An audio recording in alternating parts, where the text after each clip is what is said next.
대입 시청자 한일홀딩스 주주 여러분들 반갑습니다. 한일홀딩스 관련돼서 여러분들이 투자하시면서 알고 계셔야 되는 이슈와 주가에 영향을 미칠 만한 요소들 전달하는 멘토 이진욱입니다. 자, 오늘은 한일홀딩스를 함께 보도록 할 건데 최근에 1월 말에 주가 상승이 굉장히 크게 나왔었죠.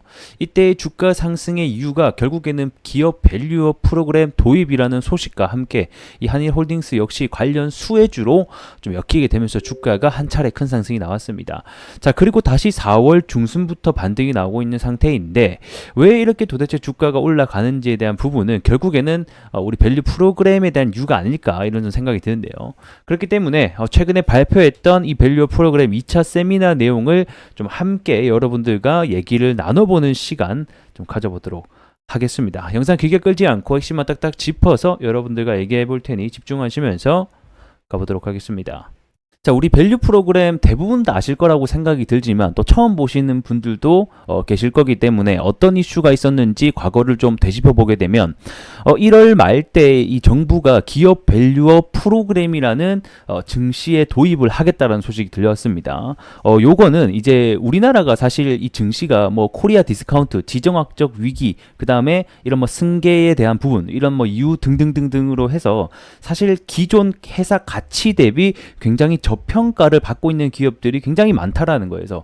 그래서 이러한 저평가 받는 기업을 원래의 기업 가치대로 끌어올리고자 이 정부가 정책을 시도를 하게 됐는데 일단은 이 우리나라가 이런 제도를 도입을 하게 된 것은 일본이 앞서서 예전에 이 해당 프로그램을 도입을 하면서 이 증시가 크게 상승했던 과거 이력이 있습니다. 그래서 우리나라 역시 이런 코리아 디스카운트를 해소하기 위해서 이런 정부 정책 카드를 꺼내게 되었다, 이렇게 보시면 될 것 같고, 그래서 그때 당시에 주가가 가장 크게 견인했던 것 중에 하나가 이 바로 지주사들이 굉장히 큰 상승이 나왔어요.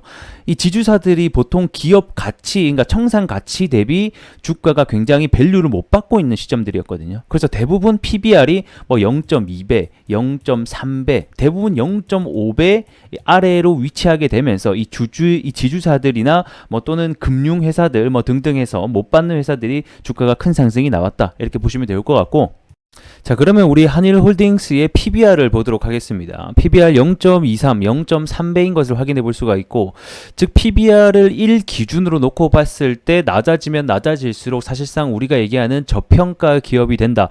즉 장부 가치, 청산 가치 대비해서 기업이 시장에 제대로 받지 못하고 있다, 이렇게 좀 생각을 해주시면 좋을 것 같고요.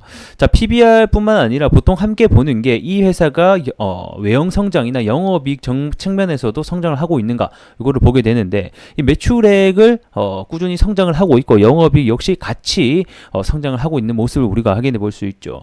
그렇기 때문에 이 대표적인 한일홀딩스가 이 기업 밸류 프로그램의 관련 테마주가 되지 않았나, 이런 좀 생각이 들겠고, 그러면 여기서 우리가 들 수 있는 생각이 왜 이렇게 우리 K증시는 특히 지주사 같은 경우에는 제대로 평가를 받지 못하고 있냐, 이걸 보게 되면 주식이라고 하는 것은 실제로 주가가 올라가기 위해서는 뭐 자산가치 물론 중요하죠. 하지만 이 기대감이나 꿈을 먹고 주가가 올라가는 게 일반적인 상황이란 말이에요. 근데 사실 이 지주사라고 하는 게 밑에 자회사를 통해서 그냥 지분법에 의한 수익 구조만 가져가고 사실 올라갈 수 있는 큰 재료가 없다 보니까 좀 못 올라가고 있는 게 아닌가, 또 이런 생각이 듭니다. 자, 그래서 해당 이제 기업 가치를 제고하기 위해서 정부 정책 주도로 해서 5월 달에 5월 2일이었죠. 이제 2차 세미나를 열어서 해당 내용을 가이드라인을 발표를 하게 됩니다.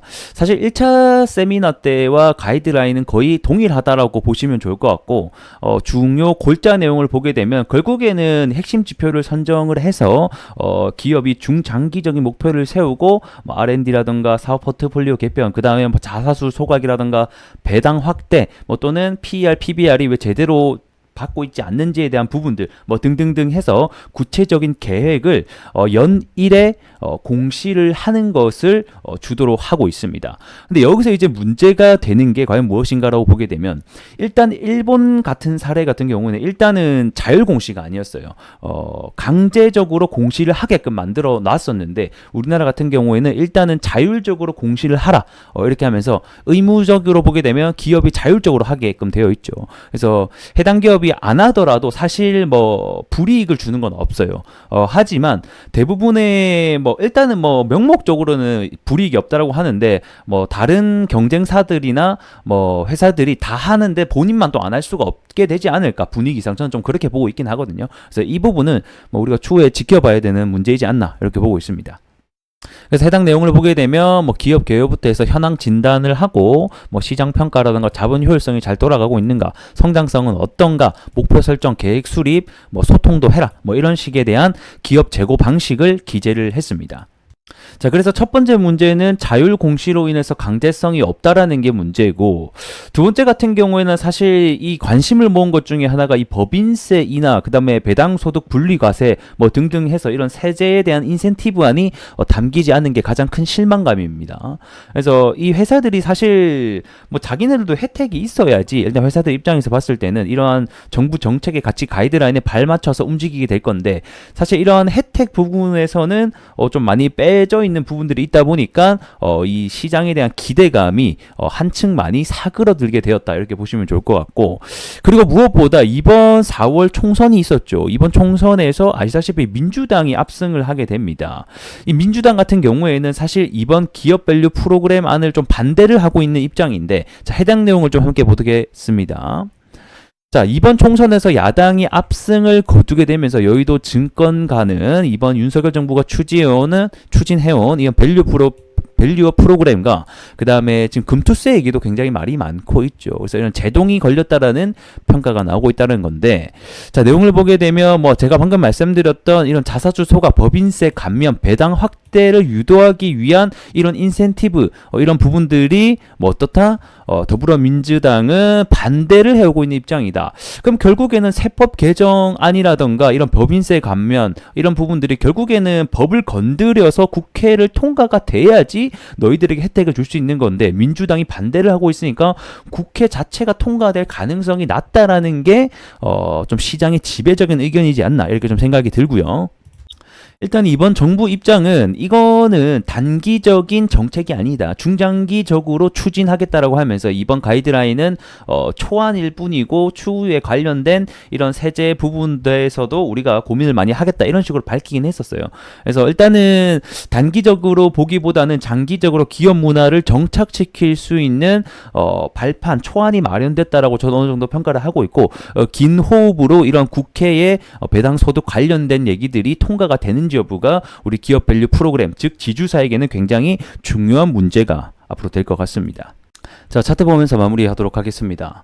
자, 한 차례 큰 파동이 있고 나서 지금 파동의 절반 구간을 지켜주면서 재반등이 나오고 있는 상태고, 일단 5월 말까지 이 가이드라인이 확정이 발표가 될 거기 때문에 일단 5월 말까지는 일정 주로 좀 테마로 엮이면서 제가 봤을 때는 좀 올라가 주지 않겠나, 이렇게 보고 있습니다. 자, 그리고 5월 말이 아마 끝나면 한 차례 재료 소멸에 대한 관점 때문에 다시 한 번 더 차익 실현 매물에 의해서 내려올 수 있다는 점도 단기적인 재료로는 해당이 되겠다. 하지만 중장기적인 관점으로 봤을 때는 여전히 밸류어 프로그램이 이 한일홀딩스에게는 중요한 정부 정책 재료가 될 것 같고요. 그 다음에 추세 자체가 이런 우상향 기조를 들어주면서 올라가고 있기 때문에 현재 121선과 241선을 지켜주는 모습, 즉 장기적으로 보시는 분들은 이 장기 이평선을 잘 지지해주면서 밟아 나가면서 올라가는지 여부를 우리가 함께 좀 지켜보셨으면 좋을 것 같습니다. 자, 오늘 영상 여기서 마감을 해보도록 하고요. 다음 시간에는 더 나은 내용으로 여러분들에게 찾아뵐 수 있도록 하겠습니다. 고맙습니다.